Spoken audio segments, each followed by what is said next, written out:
we want to go through why the folks is the center and the author of the majority of FBA problems. Now, of course, we have our internal issues like human beings do, right? But when it comes to us, and really I could say they're the author of a lot of problems and confusion worldwide, not just with us. Definitely problems on the African continent, definitely problems in the Caribbean, definitely problems in Latin America, and we can talk about that if you would like. But tonight we're going to focus on just FBA. All right, so let's get to problem number one. What's problem number one? The wealth gap, okay? The wealth gap. Now, how is the wealth gap linked to white supremacy? Let's start off with number one, slavery. We talk about reparations for slavery, and we need that. Why do we need reparations for slavery? Well, 246 years of free labor, okay, that built trillions with a T, in generational wealth for white families and left FBAs with nothing. Let me explain something to you, if I can liken to something current. So at African Diaspora News Channel, we have payroll, right? We got to pay everybody. I would be so well off if I didn't have to pay nobody. If everybody you see here, we didn't have to pay them a dime. All we had to do was put everybody, in a bunch of bunk beds in like this a home or something. Open up a home, have a bunch of bunk beds, provide food, water, shelter, make sure I can provide the doctor for them and things like that. But they work from sun up to sundown, and I didn't have to pay nothing. I would be rich man right now. So imagine that on a huge scale when you had, some people had plantations with more than 100 slaves on the plantation, all working for free. They were harvesting tobacco, sugar cane, cotton, all this stuff. And when they was harvesting this stuff and they was selling it, they was making a killing, and FBAs got nothing, got zero for their work. So this is the trillions of dollars that was transferred. And economists say that between the FBA and the folks, it is an $11 trillion wealth gap, 11 trillion. And we talked about this before. Reparations have to be $11 trillion at minimum for us to close the wealth gap that they got from slavery. So when you tell them about reparations, you owe, and that has caused us a big problem with having $11 trillion wealth gap because you stole our labor. You stole it. It's just that simple.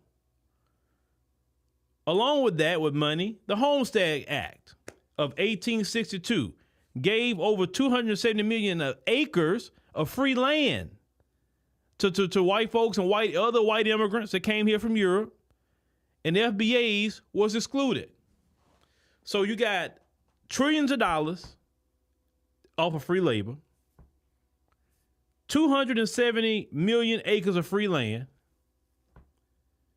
and black folks didn't get anything. Now, in the midst of that, we did try to acquire land, and every time we got land and did good for ourselves, what did you do? You was terrorizing us off our land.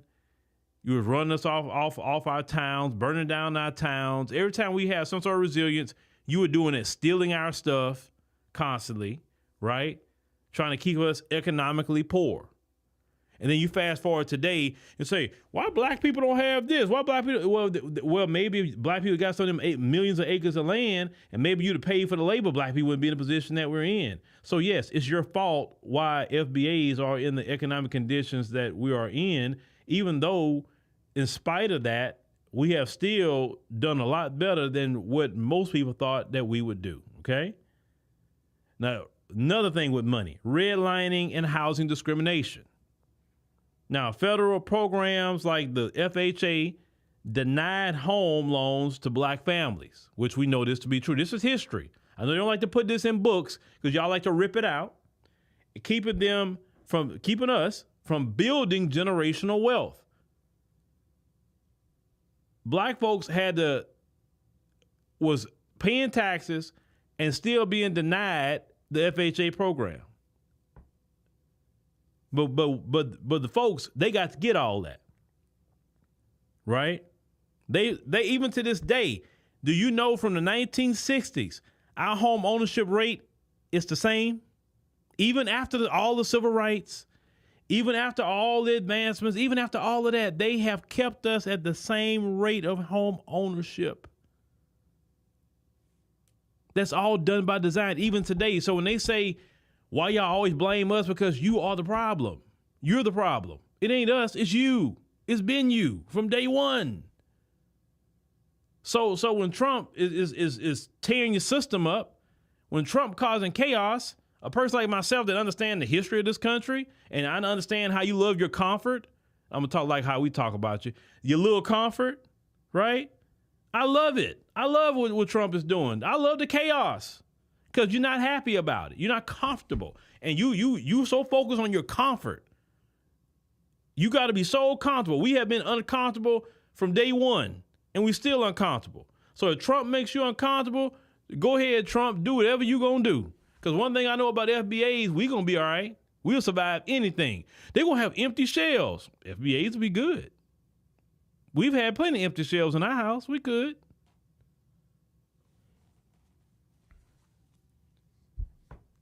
Now, let's talk about the ongoing discrimination. FBAs, right, with the same income as white families are still denied in 2025, in the 21st century, mortgages and receive worse interest rates. They have covered that so many times. Let's add to that. An FBA have a home. Their home is considered less than in value because they are a black person. But they have been proven that they'll take a white person, put their pictures up, let a white person show the home, and the value skyrockets. It's not the home that's the problem. The home is not the issue. It's you. You're the problem. You're the author of FBA problems. And I'm the type of person that's going to let you know that based on history and what you do today. So when you say, oh, you're always blaming us, hell yeah, we blaming you. Who else can we blame? The Asians didn't do that. The Hispanics didn't do it. The Native Americans didn't do it. Who we going to blame? And it's you. But see, you never want to hear about you and what you have done. You don't like to take accountability of what you've done to FBAs. Why y'all make it about race? Because you made it about race from day one. So we're going to always talk about race, right? Now, education inequality. Let's get to that. How is that linked to white supremacy? Post-slavery underfunding. So after emancipation, FBAs, our schools were deliberately underfunded across the South. Even to this day in 2025, the HBCUs still got to go ask for money. Do you ever hear Harvard go and ask for money? Yale go and ask for money? Columbia, Texas A&M, any of these PWIs. You ever hear them going to the White House constantly asking for money? No. But the HBCUs always got to go up there and ask for money. So nothing has changed. Let's move on to segregation. Say even after the Brown versus the Board of Education, that case, white resistance led to resegregated and under-resourced schools. This is why they was pushing more of this states' rights. Because if the federals say, okay, this is a law, oh, well, what about states' rights? And the states' rights defense was always a way to go around federal law so we can continue discriminating against FBAs. And they still talk about states' rights to this day. States' rights has always, anytime I hear states' rights, I'm just like, oh, that's a white supremacist, straight up. Because it's nothing about states' rights that has benefited FBAs. Study the history of states' rights. None of it has benefited you and me. Okay? Now the school to prison pipeline. They created that. It wasn't nobody else. FBAs didn't create the school to prison pipeline. Right? Now, disproportionate discipline policies target FBA students, funneling them into the criminal justice system. Our black boys have a bad day, he gets sent to the office. He's suspended. The police arresting him. Our girls have a bad day. They getting suspended, whatever. Connor have a bad day. Nothing happens to him, but Connor can come to school with an AR-15 and air out the place. Oh, it's just mental illness. He was being bullied. So Jamal can get bullied too, and Jamal don't go out there and do that. How come when Jamal gets bullied, he don't do that? But if Jamal is down about something, Jamal going through something, you never can say about Jamal's mental illness, right? Or he's depressed, or he's going through something. Like we're I don't know what you think we are, but when it comes to y'all people, it don't matter what terrorism they do.